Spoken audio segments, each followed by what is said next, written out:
Ce soir, Paris sera à Londres suite à sa victoire 5-2 à l'aller.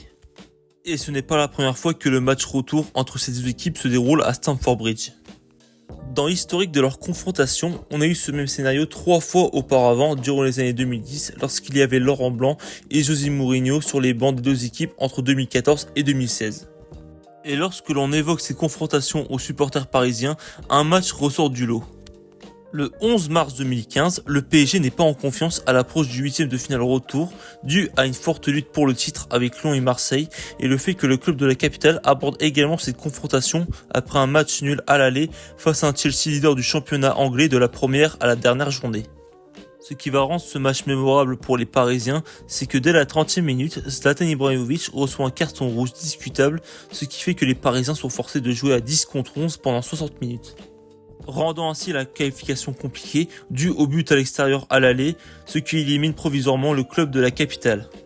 Mais malgré le fait que les Blues soient en supériorité numérique et un Diego Costa provocateur, les hommes du président tiennent bon et se procurent même des occasions. Mais dès la 81e minute, Gary Cahill reprend un corner et permet à Chelsea de conforter sa place en quart de finale. Cependant, les Parisiens ne rendent pas les armes et répondent à cette ouverture du score 5 minutes après par l'intermédiaire de David Luiz sur corner également, permettant à Paris d'arracher la prolongation. Et malgré un penalty transformé par hasard à la 96e minute, les coéquipiers de Mota restent forts mentalement et vont de nouveau répondre par le biais d'une légende du club et aussi de Chelsea.